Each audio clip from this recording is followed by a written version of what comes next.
ఈ వీడియోలో మనం చందమామ 1952 మేలో ప్రచురింపబడిన మణులు రత్నాలు కథ విందాం. కొన్ని వేల సంవత్సరాల కిందట ఆరావళి పర్వత ప్రాంతాన్ని ఒక రాజు పాలిస్తుండేవాడు. అతనికి విమల, శ్యామల అని ఇద్దరు కుమార్తెలు. వారిద్దరూ అపురూప సౌందర్యవతులు. ఒక యోగి పుంగవుని వరప్రసాదం వల్ల బాల్యంలోనే వాళ్ళిద్దరికీ ఒక వింత శక్తి లభించింది. విమల ఏ కారణం వల్లనైనా నవ్వితే నోటి నుంచి రత్నాలు రాలేవి.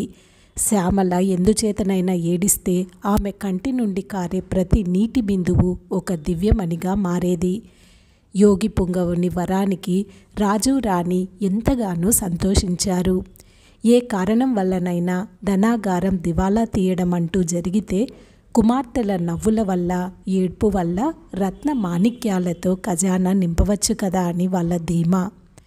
పాపం ఆ దంపతులు నోట పలికినట్టే కొద్ది కాలంలో ధనాగారం దివాలా తీసింది. కానీ వారు ఆశించిన విధంగా విమల నవ్వు వల్ల, శ్యామల ఏడుపు వల్ల అది తిరిగి నిండే మార్గం కనపడలేదు. ఎంత నవ్వు కలిగించే మాటలు చెప్పినా విమల పెదవులు నవ్వేవి కావు. ఎన్ని విచారకరమైన వార్తలు చెప్పినా శ్యామల కంటి వెంట ఒక్క నీటి చుక్కైనా రాలేది కాదు.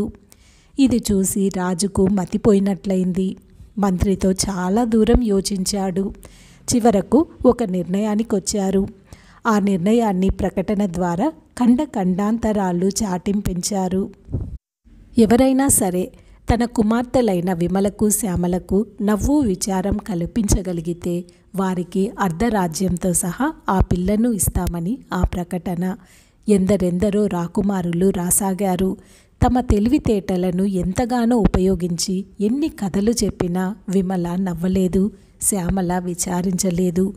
వారు చెప్పే కథలు వింటే చుట్టుపక్కల వాళ్ళంతా పొట్టలు చెక్కలయ్యేట్లు నవ్వుతుంటే విమల మటుకు విచారవదనంతో కన్నీరు కార్చేది. విచారం కలిగించే కథలు వింటూ అందరూ దుఃఖంతో విలపిస్తూ కన్నీరు కారుస్తుంటే శ్యామల ఫక్కుమని పకపకా నవ్వేది. ఇలా కొంతకాలం గడిచింది. నిరాశతో, నిస్పృహతో అనేక మంది రాజకుమారులు, ఇతర యువకులు తిరిగిపోసాగారు. రాజు రాణి గత్యంతరం తోచక తీరని విచారంతో కుమిలిపోసాగారు. ఇలా ఉండగా ఒకనాడు యువకుడొకడు రాజభవనానికి వచ్చాడు. అతని పేరు ఆదిత్యుడు. ఆదిత్యుడు మనస్తత్వ శాస్త్రంలో నిధి. రోజు ఇంతింత మందిని నా దగ్గరికి ఎందుకు తీసుకువస్తారు? నాకు నవ్వడమే చేత కాదు అంటూ విసుగు కనబరిచిన విమలకు ఆదిత్యుడు చూడటానికి రాజు అనుమతించాడు. అందరిలాగా ఆదిత్యుడు విమల వద్దకు వెళ్ళి కథ చెప్పనారంభించాడు. అయితే ఇది నవ్వించే కథ కాదు, దుఃఖాన్ని కలిగించే కథ. అందరూ విస్తుపోయారు. కథ వింటున్న అందరూ 5-6 నిమిషాలకే దుఃఖంలో మునిగి శోకాలు ప్రారంభించారు. కానీ రాకుమార్తె నిబ్బరంగా ఉన్నట్టే ఉండి ఒక్కమారుగా పొట్ట చెక్కలయ్యేట్లు నవ్వింది. ఆ నవ్వుతో ఆమె నోటి వెంట వింత కాంతులు వెదజల్లే రంగురంగుల రత్నాలు కింద పడి రత్నకంబలి మీద రాలినాయి. అందరి ఆశ్చర్యానికి మేరలేకపోయింది. ఇంతలో రాజు చెవిలో రాణి ఏదో ధర్మ సందేహాన్ని వెలువరించింది. అప్పుడు రాజు మంత్రితో ఏదో అంతరంగికంగా గుసగుసలాడి, ఆదిత్యుడు అసామాన్య శక్తివంతుడైనందుకు సందేహం లేదు. ఇక కుమారి శ్యామల కండ్ల వెంట అశ్రువులు రాలేటట్లు చూడడమే తరువాయి. నా ప్రకటనలోని వాగ్దానాన్ని నేను తప్పక నెరవేరుస్తాను అన్నాడు. ఆదిత్యుడు నిరుత్సాహపడలేదు. రాజు పరివారంతో కూడా శ్యామల అంతఃపురంలో ప్రవేశించాడు. శ్యామల చెలికత్తెలతో పట్టుపరుపుల మీద సుఖాసీనురాలై ఉంది. ఆదిత్యుడు కథ చెప్పడం ప్రారంభించాడు. అయితే ఇది ఎలాంటి కథ? చచ్చేవాడు కూడా లేచి వచ్చేటంత పొట్ట చెక్కలయ్యేట్టుగా నవ్వు పుట్టించే హాస్యకథ. రాజు, రాణి, పరివారము ఆదిత్యుడి కథ వింటూ పొట్టలు బద్దలయ్యేలాగా నవ్వేస్తున్నారు. కానీ వింతేమిటో రాకుమారి అయిన శ్యామల మాత్రం ఒక్కసారిగా బోరుమని ఏడుస్తూ బొటబొట కన్నీరు కార్చింది. ఒక్కొక్క కన్నీటి బొట్టు ఒక్కొక్క దగదగ మెరిసే దివ్యమణిగా మారి ఆమె పట్టుపరుపుల మీద దొర్లసాగింది. అందరూ మరి ఒకసారి ఆశ్చర్యపోయారు. ఆదిత్యుడు అర్ధరాజ్యాన్ని రాకుమారిని గెలుచుకున్నట్లే అని అనుకున్నారు. ఇంతలో మంత్రి చెవిలో రాజు ఏదో ధర్మ సందేహాన్ని వెలువరించాడు.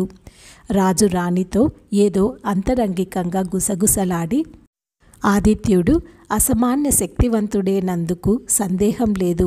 రాకుమార్తెలిద్దరినీ వివాహమాడటం శాస్త్రవిరుద్ధం కదా, కనుక అతను ఎవరినైతే కావాలనంటాడో ఆ రాకుమారి నుంచి రెండవ ఆమె కంటే ఎక్కువ రత్నాలను మణులను వెలువడేట్టు చేయడమే తరువాయి. అలా అయితే నా ప్రకటనలోని వాగ్దానాన్ని నేను నెరవేరుస్తాను అన్నాడు. ఈ మాటలు వినగానే ఆదిత్యుడు నిరుత్సాహపడ్డాడు. మేలిమిని కూడా మించిన పసిమి కాంతులు వెదజల్లే శిరోజాలతో దేవకన్యలా ఉన్న విమలను వివాహమాడవలెనని అతని కోరిక. కానీ రాజు మాటలలో గల గూఢార్థం ఇందుకు ప్రతిబంధకమవుతుందేమోనని అతనికి జంకు కలిగింది. అయినా నిరుత్సాహపడలేదు. విమలను శ్యామలను పక్కపక్కగా కూర్చోబెట్టారు. ఏదైనా ఒకే కథ చెప్పి విమల నవ్వేట్లుగాను శ్యామల దుఃఖించేటట్లుగాను ఆదిత్యుడు చేయవలసి ఉంది.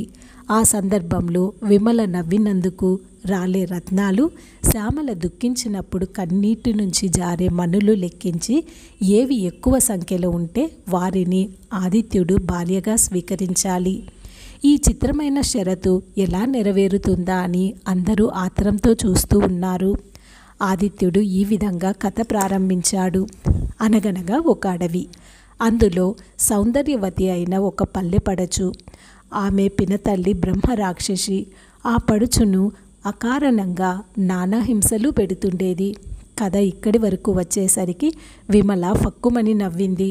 రత్నాలు రాలినాయి, లెక్క పెట్టారు. తన ధోరణిలో కథ చెప్పుకొని పోతున్నాడు ఆదిత్యుడు. రూపవంతుడు మహాబలశాలి అయిన ఒక రాజకుమారుడు ఆ పడుచును చూసి మోహించాడు. ఇద్దరూ ఒకనాటి రాత్రి ఇంటి నుండి పారిపోయేందుకు యోచన చేశారు. కథ ఇంతవరకు వచ్చేసరికి శ్యామల పెద్దగా ఏడుస్తూ బొటబొట కన్నీరు కార్చింది. మణులు రాలినాయి, లెక్క పెట్టారు. ఇలా నవ్వు పుట్టించే సంఘటనల్ని, దుఃఖం కలిగించే సందర్భాలను పడుగు పేకలాగా అల్లి ఆదిత్యుడు కథను చెప్పసాగాడు. అరగంట అయింది. కథ ముగియబోతున్నది. ఆ సమయానికి లెక్కవేసి చూడగా విమల కన్నా శ్యామల 10 మణులను తన కన్నీటి ద్వారా ఎక్కువ రాల్చగలిగింది. ఇక ముగింపు దుఃఖాంతం చేస్తే విమల తన నవ్వుతో ఆ 10 మణుల కన్నా ఎక్కువగానే రాల్చగలదు. విజయం నిశ్చయమన్న నమ్మకంలో ఆదిత్యునికి మైమరుపు కలిగింది. కథను దుఃఖాంతం చేయవలసి ఉన్నదన్న మాటనే అతను మరచిపోయాడు. ఒళ్ళు మరచి ఉత్సాహంలో చెప్పుకొని పోతున్నాడు.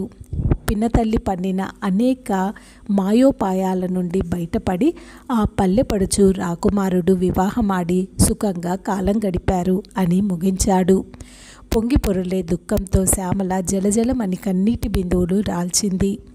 అప్పటికే హెచ్చుగా ఉన్న 10 మణులకు తోడుగా ఇంకో 15 చేరినాయి. శ్యామలకు ఆదిత్యుడికి వివాహం జరిగిపోయింది.